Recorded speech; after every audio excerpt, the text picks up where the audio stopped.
ವೀಕ್ಷಕರೇ, ತುಮಕೂರು ಹೊರವಲಯದಲ್ಲಿರುವ ಅಕ್ಷಯ engineering ಕಾಲೇಜಿನಲ್ಲಿಂದು centre of excellence ಕಾರ್ಯಕ್ರಮದ ಉದ್ಘಾಟನೆಯನ್ನು ಮಾಜಿ ಸಚಿವ ಜೆ.ಸಿ. ಮಾಧುಸ್ವಾಮಿ ನೆರವೇರಿಸಿದರು.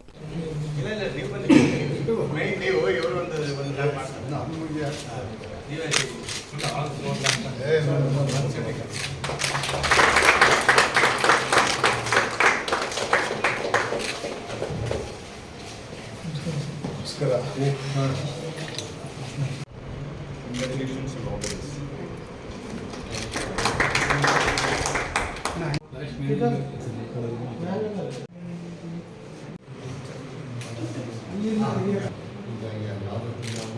ಕರೋನಾ ವೈರಸ್ಸನ್ನು ಅನಾಲಿಸಿಸ್ ಮಾಡಿ ಅದಕ್ಕೆ ಇಂಜೆಕ್ಷನ್ ಹೇಳ್ಕೊಂಡಿದ್ದೀವಿ. ಅದು ಬೇರೆ ಡಯಾಲಿಸಿಸ್ಸು ಅಥವಾ ಡಯಾಗ್ನೋಸ್ಟಿಕ್ ಲ್ಯಾಬ್ ಥರ ಅಲ್ಲ. ಆ ಥರ ಇದು ಮಲ್ಟಿ ಲೇಯರ್ ಕಂಟ್ರೋಲ್ಡ್ ಸಿಸ್ಟಮ್ಸ್ ಇದೆಲ್ಲ. ಸೊ ಇಲ್ಲಿರೋ ವೈರಸ್ ಅನಾಲಿಸಿಸ್ಸು ಹೊರಗಡೆ ಹೋಗಲ್ಲ, ಹೊರಗಡೆ ಇರೋದು ಯೂಸ್ ಮಾಡೋದಿಲ್ಲ. So it's a very sophisticated lab as per international standards ISO 27001. ಇಲ್ಲಿ ನಾವು ಇದರಿಗೆ ಹ್ಯಾಕಿಂಗ್ ಮಾಡೋದನ್ನು ಹೇಳ್ಕೊಡ್ತೀವಿ, ಹ್ಯಾಕಿಂಗ್ ಪ್ರಿವೆಂಟ್ ಮಾಡೋದು.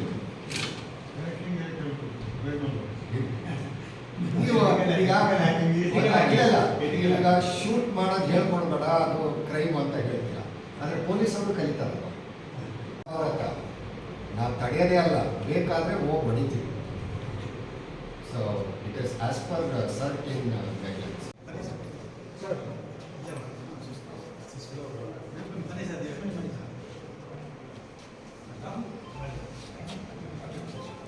ಸರ್ ಡಾಕ್ಟರ್ ಮುಂದೆ ಬಂದು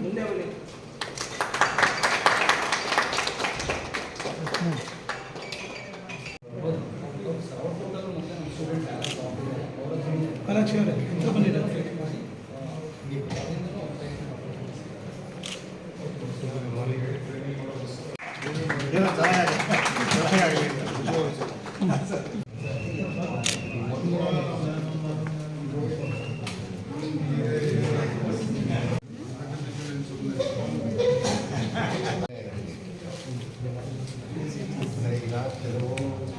ಮೋಹನ್ ಯಾವ್ದು weapon detection from the state government. ಈಗ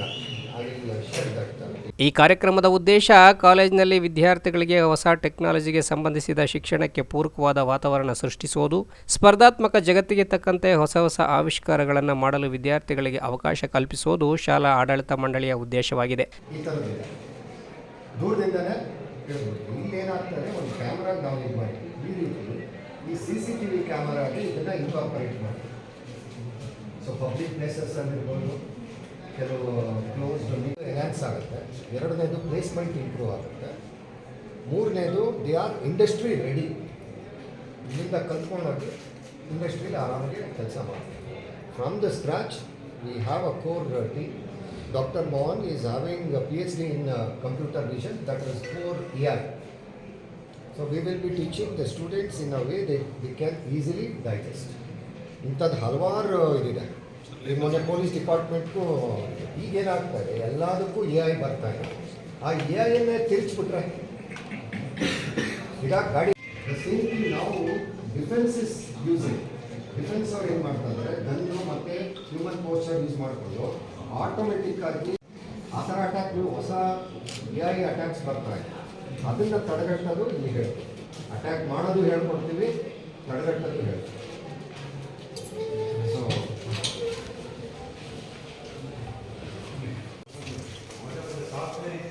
ಆಲ್ ಇಂಡಿಯಾ ನಮ್ಮ ಕಾಲೇಜು ಕರ್ನಾಟಕದಲ್ಲಿ 30 ಕಾಲೇಜಸ್ ಆಗಿದೆ ಸರ್. ಅದರಲ್ಲಿ ನಮ್ಮದೊಂದು ಕಾಲೇಜ್.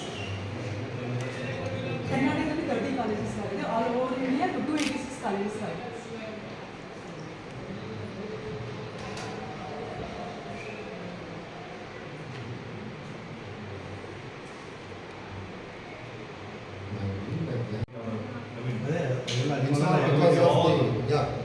ಅದೆಲ್ಲ ಸೂಪರ್ ಕಂಪ್ಯೂಟರ್ ಇದ್ದಂಗೆ. ಅದು ಚಿಕ್ಕದು ನೋಡಿದ್ರಲ್ಲ, ನೋಡೋದಕ್ಕೆ ಚಿಕ್ಕದಿದೆ. It is powerful than all this computer. ವಿದ್ಯಾರ್ಥಿಗಳಲ್ಲಿ ಹೆಚ್ಚು ಸ್ಕಿಲ್ಸ್ ಅಂದರೆ ಕೌಶಲ್ಯಗಳನ್ನು ಸೃಜಿಸುವುದು ಈ ಕಾರ್ಯಕ್ರಮದ ಪ್ರಮುಖ ಉದ್ದೇಶವಾಗಿದ್ದು, ಶಿಕ್ಷಣ ಮುಗಿಸಿದ ತಕ್ಷಣವೇ ವಿದ್ಯಾರ್ಥಿಗಳಿಗೆ ಪ್ಲೇಸ್ಮೆಂಟ್ ಅವಕಾಶ ಒದಗಿಸುವುದು ಕೂಡ ಮ್ಯಾನೇಜ್ಮೆಂಟ್ ಪರಿಕಲ್ಪನೆಯಾಗಿದ್ದು, ಈ ಕುರಿತು ಕಾಲೇಜಿನ ಪ್ರಾಂಶುಪಾಲ ಹಾಗೂ ಮಾಜಿ ಸಚಿವ ಮಾಧುಸ್ವಾಮಿ ತಮ್ಮ ಅಭಿಪ್ರಾಯ ಹಂಚಿಕೊಂಡಿದ್ದು ಹೀಗೆ. ನಮ್ಮ ಕಾಲೇಜಿನಲ್ಲಿ ಸೆಂಟರ್ ಆಫ್ ಎಕ್ಸಲೆನ್ಸ್ನ ಉದ್ಘಾಟನೆ ಮಾಡಿದ್ದೀವಿ ಇವತ್ತು. 4 ಸೆಂಟರ್ ಆಫ್ ಎಕ್ಸಲೆನ್ಸ್. ಈ ಹಿಂದೆ ಆಲ್ರೆಡಿ ನಮ್ಮಲ್ಲಿ 2 ಸೆಂಟರ್ ಆಫ್ ಎಕ್ಸಲೆನ್ಸ್ ಎಕ್ಸಿಸ್ಟೆನ್ಸ್ ಇದೆ. ಒಂದು ARVR ಮತ್ತು IoT ಅನ್ನೋ ಸೆಂಟರ್ ಆಫ್ ಎಕ್ಸಲೆನ್ಸ್ ಎಕ್ಸಿಸ್ಟೆನ್ಸ್ ಇದ್ದು, ಅದರಲ್ಲಿ ಸ್ವಲ್ಪ ನಾವು ಈಗ ಹುಡುಗರಿಗೆ ಸ್ಕಿಲ್ ಇದ್ದರೆ ಕೆಲಸ ಸಿಗೋದು ಕಷ್ಟ. ಸ್ಕಿಲ್ ಇದ್ದರೆ ಮಾತ್ರ ಅವ್ರಿಗೆ ಕಲಿತರೆ ಮಾತ್ರ ಹುಡುಗರಿಗೆ ಕೆಲಸ ಸಿಗೋದು ಅನ್ನೋ ಉದ್ದೇಶದಿಂದ ಸೊ ನಮ್ಮಲ್ಲಿ ಆಲ್ರೆಡಿ ಇರುವಂಥ ARVR ಮತ್ತು IoT ಇಂದ ಸ್ವಲ್ಪ ಹುಡುಗರಿಗೆ ಪ್ಲೇಸ್ಮೆಂಟ್ ಆಗ್ತಾ ಬಂತು. ಇನ್ನೂ ಪ್ಲೇಸ್ಮೆಂಟ್ನ ಹೆಚ್ಚು ರೀತಿ ಮಾಡಬೇಕು ಅನ್ನೋ ಉದ್ದೇಶದಿಂದ ಇನ್ನೂ 4 ವಿವಿಧ ಸೊ ಟೆಕ್ನಾಲಜಿಯಲ್ಲಿ artificial intelligence, cyber security, Cisco networking, VLSI ಈ 4 ಸೆಂಟರ್ ಆಫ್ ಎಕ್ಸಲೆನ್ಸ್ನ ಇವತ್ತು ಉದ್ಘಾಟನೆ ಮಾಡಿದ್ದೀವಿ. ಸೊ ಇದರಿಂದ ಹುಡುಗರಿಗೆ ನಾವು ಎರಡನೇ ವರ್ಷದಿಂದ ಅಂದರೆ 3rd ಸೆಮಿಸ್ಟರ್, ಫಸ್ಟ್ ಸೆಮಿಸ್ಟರ್, ಇದು ಸೆಮಿಸ್ಟರ್ ಸ್ಕೀಮ್ ಆಗಿರೋದು ಇಂಜಿನಿಯರಿಂಗ್. ಇದರಲ್ಲಿ ಫಸ್ಟ್ ಸೆಮಿಸ್ಟರ್, ಸೆಕೆಂಡ್ ಸೆಮಿಸ್ಟರ್ ಆದಮೇಲೆ 2ನೇ ವರ್ಷ ಶುರು ಆಗುತ್ತೆ. 3rd ಸೆಮಿಸ್ಟರಿಂದ ಹಿಡಿದು 7th ಸೆಮಿಸ್ಟರ್ಗೆ ನಾವು ಟ್ರೈನಿಂಗ್ ಕೊಡ್ತಾ ಹೋಗ್ತೀವಿ. ಸೊ ಆಲ್ಮೋಸ್ಟ್ ಒಂದೊಂದು ಈಗ ಫಾರ್ ಎಕ್ಸಾಂಪಲ್ ಆರ್ಟಿಫಿಷಿಯಲ್ ಇಂಟೆಲಿಜೆನ್ಸ್ ಮತ್ತು ಸೈಬರ್ ಸೆಕ್ಯೂರಿಟಿಯಲ್ಲಿ 150 ಅವರ್ಸ್ ಹ್ಯಾಂಡ್ಸ್ ಆನ್ ಟ್ರೈನಿಂಗ್ ಕೊಡ್ತಾರೆ. ಅದನ್ನು ಟ್ರೈನಿಂಗ್ ಕೊಡೋದು ಬಂದು ನಾವು ಇಂಡಸ್ಟ್ರಿ ಜೊತೆ MOU ಮಾಡ್ಕೊಂಡಿದ್ದೀವಿ. ಹಸ್ತಾಕ್ಷರ ಲ್ಯಾಬ್ ಅನ್ನೋರ ಜೊತೆ MOU ಮಾಡ್ಕೊಂಡಿದ್ದೀವಿ. ಅಲ್ಲಿಂದ ಇಂಡಸ್ಟ್ರಿ ಎಕ್ಸ್ಪರ್ಟ್ಸೇ ಬಂದು ಯಾರು ಇಂಡಸ್ಟ್ರಿ ಎಕ್ಸ್ಪರ್ಟ್ಸ್ ಇರ್ತಾರೆ ಅವರು ಬಂದು ಟ್ರೈನಿಂಗ್ ಕೊಡ್ತಾರೆ ಹುಡುಗರಿಗೆ. 150 ಅವರ್ಸ್ ಹ್ಯಾಂಡ್ಸ್ ಆನ್ ಟ್ರೈನಿಂಗ್ ಆಗುತ್ತೆ. ಹಾಗೆಯೇ ಸಿಸ್ಕೋ ನೆಟ್ವರ್ಕಿಂಗ್ ಬಂದಾಗ ಅದು ಕೂಡ ಇಂಡಸ್ಟ್ರಿ ಎಕ್ಸ್ಪರ್ಟ್ಸು ಮತ್ತು ನಮ್ಮ ಫ್ಯಾಕಲ್ಟಿನೂ ಟ್ರೈನ್ ಆಗಿ ಅದನ್ನು 210 ಅವರ್ಸ್ ಟ್ರೈನಿಂಗ್ ಕೊಡ್ತಾರೆ. ಹಾಗೆ VLSI ಬಂದಾಗ 300 ಅವರ್ಸ್ ಹ್ಯಾಂಡ್ಸ್ ಆನ್ ಟ್ರೈನಿಂಗ್ ಆಗುತ್ತೆ. ಸೊ ಈ ರೀತಿ ಡಿಫ್ರೆಂಟ್ ಸೆಕೆಂಡ್ ಇಯರಿಂದ ಹಿಡಿದು ಅವ್ರದ್ದು 4ನೇ ವರ್ಷ ಅಂದರೆ 7th ಸೆಮಿಸ್ಟರ್ವರೆಗೂ ಹ್ಯಾಂಡ್ಸ್ ಆನ್ ಸೆಷನ್ ಟ್ರೈನಿಂಗ್ ಆಗುತ್ತೆ. ಆ ಟ್ರೈನಿಂಗ್ ಜೊತೆಗೆ ಹುಡುಗರಿಗೆ ಏನಪ್ಪ ಅಂತ ಹೇಳಿದ್ರೆ ಇಲ್ಲಿ ಇಂಜಿನಿಯರಿಂಗ್ ಸ್ಕೀಮಲ್ಲಿ ಇಂಟರ್ನ್ಶಿಪ್ ಅಂತ ಮಾಡಬೇಕಾಗುತ್ತೆ. 6 ತಿಂಗಳು ಇಂಟರ್ನ್ಶಿಪ್ ಮಾಡಬೇಕಾಗುತ್ತೆ. ಸೊ ಇಂಟರ್ನ್ಶಿಪ್ಪು ಅಲ್ಲೇ ಆಗುತ್ತೆ. ಜೊತೆಗೆ ಅಕಾಡೆಮಿಕ್ ಪ್ರಾಜೆಕ್ಟ್ಸ್, ಯಾವುದೇ ಒಂದು ಇಂಜಿನಿಯರಿಂಗ್ ವಿದ್ಯಾರ್ಥಿ ಅವನ ಕೊನೆಯ ವರ್ಷದಲ್ಲಿ ಅವನ ಫೈನಲ್ ಇಯರ್ನಲ್ಲಿ ಅಕಾಡೆಮಿಕ್ ಪ್ರಾಜೆಕ್ಟ್ಸ್ನ ಮಾಡಬೇಕಾಗುತ್ತೆ. ಆ ಅಕಾಡೆಮಿಕ್ ಪ್ರಾಜೆಕ್ಟ್ನ ಸೊ ಇಂಡಸ್ಟ್ರಿ ಎಕ್ಸ್ಪರ್ಟ್ಸೇ ಬಂದು ಟ್ರೈನಿಂಗ್ ಕೊಡೋದ್ರಿಂದ ಅವರ ಇಂಡಸ್ಟ್ರಿ ಟ್ರೆಂಡ್, ಈಗ ಲೇಟೆಸ್ಟ್ ಇಂಡಸ್ಟ್ರಿ ಟ್ರೆಂಡಲ್ಲಿ ಏನಿದೆ ಅದಕ್ಕೆ ಬೇಕಾಗಿರುವಂಥ ಪ್ರಾಜೆಕ್ಟ್ಸ್ನ ಹುಡುಗರಿಗೆ ಕೊಡ್ತಾರೆ. ಅಂದರೆ ಈಗ ಸೆಕೆಂಡ್ ಇಯರ್ನಲ್ಲಿ ಸ್ವಲ್ಪ ಒಂದು ಬ್ಯಾಚ್ ಟ್ರೈನಿಂಗ್ ಆದ ತಕ್ಷಣ ಅಂದರೆ 150 ಅವರ್ಸ್ ಒಟ್ಟಿಗೆ ಟ್ರೈನಿಂಗ್ ಕೊಡಲ್ಲ ನಾವು. ಸೊ ಸ್ಪಿಲ್ ಅಪ್ ಇರುತ್ತೆ. 1 ವೀಕ್ ಟ್ರೈನಿಂಗ್ ಕೊಡ್ತೀವಿ, 36 ಅವರ್ಸ್ 3rd ಸೆಮಿಸ್ಟರ್ ಆದಮೇಲೆ. ಮತ್ತೆ ಪುನಃ 4th ಸೆಮಿಸ್ಟರ್ ಆದಮೇಲೆ 36 hours, 6 hours per day into 6 days 36 hours ಆಗುತ್ತೆ. ಈ ರೀತಿ ಟ್ರೈನಿಂಗ್ ಕೊಟ್ಟಾಗ ಅಲ್ಲಿ ಅಕಾಡೆಮಿಕ್ ಪ್ರಾಜೆಕ್ಟ್ಸ್ನ ಪ್ರಾಬ್ಲಮ್ ಸ್ಟೇಟ್ಮೆಂಟ್, ಇಂಡಸ್ಟ್ರಿಗೆ ರಿಲಿವೆಂಟ್ ಆಗಿರೋ ಪ್ರಾಬ್ಲಮ್ ಸ್ಟೇಟ್ಮೆಂಟ್, ಕರೆಂಟ್ ಏನಿದೆ ಅದರದ್ದು ಪ್ರಾಬ್ಲಮ್ ಸ್ಟೇಟ್ಮೆಂಟ್ ಕೊಡ್ತಾರೆ. ಜೊತೆಗೆ ಅವರಿಗೆ ಟ್ರೈನಿಂಗ್ ಆದಮೇಲೆ ನಮ್ಮಲ್ಲಿ ಫ್ಯಾಕಲ್ಟಿ ಮಾನಿಟರ್ ಮಾಡೋಕ್ಕಿರ್ತಾರೆ. ಇಂಡಸ್ಟ್ರಿಯವರು ಬಂದು ಟ್ರೈನಿಂಗ್ ಕೊಟ್ಟಾದಮೇಲೆ ಫಾಲೋ ಅಪ್ ಸೆಷನ್ ನಮ್ಮ ಫ್ಯಾಕಲ್ಟಿನೇ ಮಾನಿಟರ್ ಮಾಡ್ತಾ ಹೋಗ್ತಾರೆ. ಆ ಅಕಾಡೆಮಿಕ್ ಪ್ರಾಜೆಕ್ಟ್ಸ್ ಏನಾರು ಅವರು ಕಂಪ್ಲೀಟ್ ಮಾಡೋಕ್ಕಾಗಿಲ್ಲ ಅಂದರೆ ಮತ್ತೆ ಇನ್ನೊಂದ್ಸಲ ಟ್ರೈನಿಂಗ್ ಕೊಡೋಕ್ಕೆ ಬಂದಾಗ ಇಂಡಸ್ಟ್ರಿಯವರು ಹೆಲ್ಪ್ ಮಾಡ್ತಾರೆ. ಹಾಗೆ ಇಂಡಸ್ಟ್ರಿಗೆ ಬೇಕಾಗಿರುವಂಥ ಪ್ರಾಜೆಕ್ಟ್ಸ್ನೇ ಅವರು ಡೆವಲಪ್ ಮಾಡ್ತಾರೆ. ಈ ಪ್ರಾಜೆಕ್ಟ್ಸ್ ಡೆವಲಪ್ ಆದಮೇಲೆ ಪ್ರತಿಯೊಂದು ಫೇಸ್ನಲ್ಲಿ ಫೇಸ್ 1, ಫೇಸ್ 2, ಫೇಸ್ 3 ಅಂತ ಏನು ನಾವು 3 ಲೆವೆಲ್ಸ್ ಆಫ್ ಟ್ರೈನಿಂಗ್ ಕೊಡ್ತೀವಿ. ಆ 3 ಲೆವೆಲ್ಸ್ ಆಫ್ ಟ್ರೈನಿಂಗಲ್ಲಿ ಕೊಟ್ಟಾಗ ಹುಡುಗರಿಗೆ ಅಲ್ಲೇ ಅಸೆಸ್ಮೆಂಟ್ ಮಾಡ್ತಾರೆ. ಆ ಅಸೆಸ್ಮೆಂಟ್ ಮಾಡಿ ಸೊ ಇಂಡಸ್ಟ್ರಿ ಕಂಪ್ನಿಯವರು ಬಂದು ಸೊ ಯಾರು ಪ್ರತಿಭಾವಂತ ವಿದ್ಯಾರ್ಥಿಗಳು ಇರ್ತಾರೆ ಈ ಟ್ರೈನಿಂಗ್ ಆಗಿ, ಆ ಟ್ರೈನಿಂಗ್ ಆದ ವಿದ್ಯಾರ್ಥಿಗಳನ್ನ ಅವರು ಪ್ಲೇಸ್ಮೆಂಟ್ಗೆ ಆಯ್ಕೆ ಮಾಡ್ತಾರೆ. ಸೊ ಇದು ನಮ್ಮ ಟ್ರೈನಿಂಗ್ ಒಂದು ನಡೆಯೋ ಉದ್ದೇಶ ಮಾಡಿದ್ವಿ. ಇದರಲ್ಲಿ ಒಂದು ವಿಶಿಷ್ಟತೆ ಏನಪ್ಪ ಅಂತ ಹೇಳಿದ್ರೆ VLSI ಸೆಂಟರ್ ಆಫ್ ಎಕ್ಸಲೆನ್ಸ್ ಅಂತ ಏನು ಎಸ್ಟಾಬ್ಲಿಷ್ ಮಾಡಿದ್ವಿ, ಅದು ಭಾರತ ಸರ್ಕಾರ ನಮಗೆ ministry of electronics and information technology ಅವರು ನಮಗೆ ಒಂದು ಫಂಡಿಂಗ್ ಕೊಟ್ಟಿದ್ದಾರೆ. ಸೊ ಆಲ್ಮೋಸ್ಟ್ ನಮಗೆ ಸಾಫ್ಟ್ವೇರ್ ಕ್ಯಾಡೆನ್ಸ್ ಮತ್ತು ಸಿನಾಪ್ಸಿಸ್ ಅನ್ನೋ ಸಾಫ್ಟ್ವೇರ್ ವರ್ತ್ ಆಫ್ 60 lakhs rupeesನವರು ನಮಗೆ ಸ್ಪಾನ್ಸರ್ಶಿಪ್ ಕೊಟ್ಟಿದ್ದಾರೆ. ಸೊ ಸಾಫ್ಟ್ವೇರ್ನ ಫ್ರೀಯಾಗಿ ನಮ್ಮ ಕಾಲೇಜಿಗೆ ಕೊಟ್ಟಿದ್ದಾರೆ. ಏನಕ್ಕೆ ಈ ಥರ ಸಾಫ್ಟ್ವೇರ್ನ ಕೊಡ್ತಾ ಇದ್ದಾರೆ ಅಂತ ಹೇಳಿದ್ರೆ ಇದನ್ನು ಚಿಪ್ ಟು ಸ್ಟಾರ್ಟ್ ಪ್ರೋಗ್ರಾಮ್ ಅಂತ ಸ್ಕೀಮ್. ಯಾವ ಚಿಪ್ ಟು ಸ್ಟಾರ್ಟ್ ಪ್ರೋಗ್ರಾಮ್, ಏನು ಚಿಪ್ ಟು ಸ್ಟಾರ್ಟ್ ಪ್ರೋಗ್ರಾಮ್ ಅಂತ ಹೇಳಿದ್ರೆ ತಮಗೆಲ್ಲರಿಗೂ ಗೊತ್ತಿರೋ ಹಾಗೆ ಚೈನಾದಲ್ಲಿ ನಾವು ಏನು ಎಲೆಕ್ಟ್ರಾನಿಕ್ಸ್ ಪ್ರಾಡಕ್ಟ್ನ ಭಾರತ ದೇಶ ಪರ್ಚೇಸ್ ಮಾಡ್ತಿತ್ತು after Covid. So post Covid ಆದಮೇಲೆ ಅದು ಸ್ವಲ್ಪ ಕ್ರಮೇಣವಾಗಿ ಕಡಿಮೆ ಆಗ್ತಾ ಬರ್ತಾ ಇದೆ. ಸೊ ವಿಶ್ವಾದ್ಯಂತ ನಾವು ನೋಡೋದಾದರೆ ತೈವಾನಲ್ಲಿ ನಮಗೆ ಎಲೆಕ್ಟ್ರಾನಿಕ್ಸ್ ಮ್ಯಾನುಫ್ಯಾಕ್ಚರಿಂಗ್ ಜಾಸ್ತಿ ಇದೆ. ಸೊ ಅವ್ರ ಜೊತೆ ತೈವಾನ್ ಅವ್ರ ಜೊತೆ MOU ಮಾಡಿಕೊಂಡು ಪ್ರಧಾನಮಂತ್ರಿ ನರೇಂದ್ರ ಮೋದಿ ಅವರು ಇಂಡಿಯಾದಲ್ಲಿ ಇನ್ನೊಂದು 4-5 ವರ್ಷದೊಳಗಡೆ ಸುಮಾರು ಕಂಪ್ನಿಗಳನ್ನ ಇಲ್ಲಿ ಸೆಮಿಕಂಡಕ್ಟರ್ ಕಂಪ್ನಿ ನಮ್ಮ ಭಾರತ ದೇಶದಲ್ಲಿ ಆಗಬೇಕು ಅನ್ನೋ ಉದ್ದೇಶ ಇಟ್ಕೊಂಡು ಪ್ರಮೋಟ್ ಮಾಡ್ತಿದ್ದಾರೆ. ಆಲ್ರೆಡಿ ಇದು ಗುಜರಾತ್ನಲ್ಲಿ ಒಂದು ಕಂಪ್ನಿ ಓಪನ್ ಆಗ್ತಾ ಇದೆ. ಸೊ 2026 ಡಿಸೆಂಬರ್ಗೆ ಅದು ಪೂರ್ಣ ಪ್ರಮಾಣದಲ್ಲಿ ಬರುತ್ತೆ. ಅದೇ ರೀತಿ ಮೈಸೂರಿನಲ್ಲಿ ಅವರು ಒಂದು ಸೆಮಿಕಂಡಕ್ಟರ್ ಕಂಪ್ನಿ ಓಪನ್ ಮಾಡಬೇಕಂತ ಇದು ಮಾಡಿದ್ದಾರೆ. ತುಮಕೂರಲ್ಲೂ ಹಾಗೆ ಸ್ವಲ್ಪ ಒಂದು ಎಕರ್ಸ್ನ ಮೀಸಲಾತಿ ಇಟ್ಟಿದ್ದಾರೆ ಈ ಸೆಮಿಕಂಡಕ್ಟರ್ ಕಂಪ್ನಿನ ಯೂಸ್ ಮಾಡೋಕ್ಕೆ. ಸೊ ಈ ಥರ ಎಲ್ಲ ಸೆಮಿಕಂಡಕ್ಟರ್ಸ್ ಕಂಪ್ನೀಸ್ ಬಂದ ಮೇಲೆ ಅದನ್ನು ಯಾರು ತಗೋಬೇಕು, ನಮ್ಮ ಭಾರತದಲ್ಲಿ ವಿದ್ಯಾರ್ಥಿಗಳು ಬರಬೇಕು ಅಲ್ಲಿ ಪ್ಲೇಸ್ಮೆಂಟ್ ಆಗುವಂಥದ್ದು. ಅಂದರೆ ಅವ್ರಿಗೆ ಸೆಮಿಕಂಡಕ್ಟರ್ ಮೇಲೆ ಅವ್ರಿಗೆ ಟ್ರೈನಿಂಗ್ ಆಗಬೇಕು. ಆ ಟ್ರೈನಿಂಗ್ ಯಾವ ಮುಖಾಂತರ ಮಾಡ್ತಿದ್ದಾರೆ ಅಂದರೆ ಈ ಥರ ಟೆಕ್ನಿಕಲ್ ಎಜುಕೇಷನ್ಸ್ ಅಂತ ಏನು ಹೇಳ್ತೀವಿ ನಾವು, ಇಂಜಿನಿಯರಿಂಗ್ ಕಾಲೇಜಸ್ನ ಗುರುತಿಸಿ ಸುಮಾರು 6,000 ಕಾಲೇಜ್ ಇದೆ ಆಲ್ ಓವರ್ ಇಂಡಿಯಾ. ನಾವು ಕಂಪೇರ್ ಮಾಡಿದ್ರೆ ಇಂಜಿನಿಯರಿಂಗ್ ಕಾಲೇಜಸ್ ಅದರಲ್ಲಿ 150 ಕಾಲೇಜ್ಗಳನ್ನ ಸೆಲೆಕ್ಟ್ ಮಾಡಿ ಸೂಕ್ತವಾದ ಕಾಲೇಜ್ ಅಂತ ಸೆಲೆಕ್ಟ್ ಮಾಡಿ ಅದರಲ್ಲಿ ನಮ್ಮದು ಒಂದು ಕಾಲೇಜ್. ಕರ್ನಾಟಕದಲ್ಲಿ ಕಂಪೇರ್ ಮಾಡಿದ್ರೆ ನಮ್ಮದು 220 ಕಾಲೇಜ್ ಇದೆ. ಕರ್ನಾಟಕದಲ್ಲಿ 220ರಲ್ಲಿ 30 ಕಾಲೇಜ್ಗೆ ಅವರು ಸ್ಪಾನ್ಸರ್ ಮಾಡಿದ್ರು. ಅದರಲ್ಲಿ ನಮ್ಮದೊಂದು ಕಾಲೇಜು. ಸೊ ನಮ್ಮದೊಂದು ಕಾಲೇಜ್ನ ಆಯ್ಕೆ ಮಾಡಿ ಅವರು ಈಗ ಆಲ್ರೆಡಿ ನಮಗೆ ಸಾಫ್ಟ್ವೇರ್ನ ಕೊಟ್ಟಿದ್ದಾರೆ.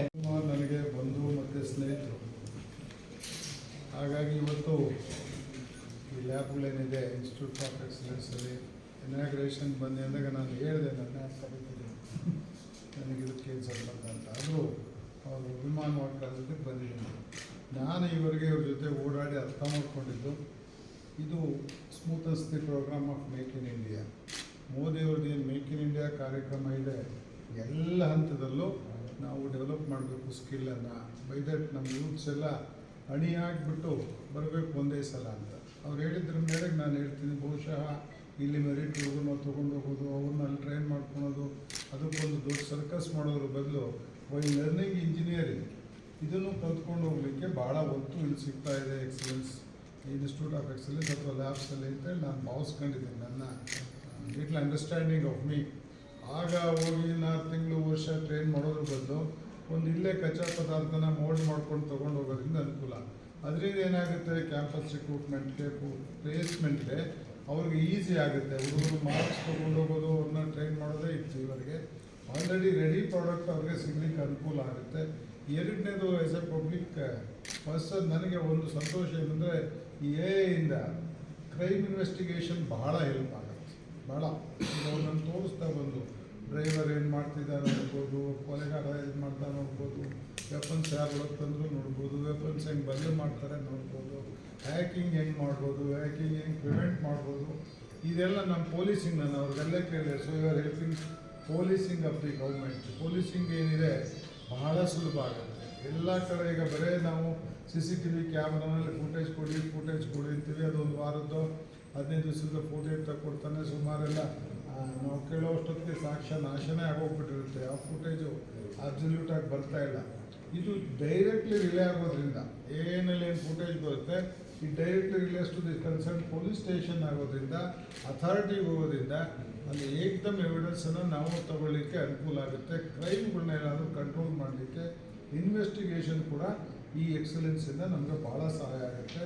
ಮತ್ತು ಇದಕ್ಕೆ ಗೌರ್ಮೆಂಟ್ ಆಫ್ ಇಂಡಿಯಾ ಕೂಡ ಭಾಳ ಒತ್ತು ಹಾಕ್ಕೊಡ್ತಿದೆ. ಅಂದರೆ ನಾವೇನು ಸಾಫ್ಟ್ವೇರ್ ತಗೋತಾ ಇದ್ದೀವಿ ಅಂತ, ಪರ್ಟಿಕ್ಯುಲರ್ಲಿ ಚಿಪ್ಸ್ ಪರ್ಚೇಸ್ ಮಾಡ್ತಾ ಇದ್ವಿ, ಅದೆಲ್ಲ ರೆಡ್ಯೂಸ್ ಆಗಲೇಬೇಕು. ಬೊಮ್ಮಾಯಿ ಗೌರ್ಮೆಂಟಲ್ಲಿ ನಾವೆಲ್ಲ ಮಿನಿಸ್ಟರ್ ಆಗಿದ್ದಾಗ ನಾವೇ ಭಾಳ ಒತ್ತು ಕೊಟ್ಟರು ಇದಕ್ಕೆ. ಕರ್ನಾಟಕದ ಏನಾದರೂ ಇದನ್ನ ಹಬ್ ಮಾಡಬೇಕು, ಇದಕ್ಕೆ ಯಥೇಚ್ಛವಾಗಿ ಹಣ ಕೊಟ್ಟು ಸ್ಟಾರ್ಟ್ ಮಾಡಬೇಕು ಅಂತಾಗಿ ಅದ್ಯಾಕೋ ಅವತ್ತು ಸ್ವಲ್ಪ ಡಿಲೇ ಆಯಿತು, ಟೇಕ್ ಆಫ್ ಆಗಲಿಲ್ಲ.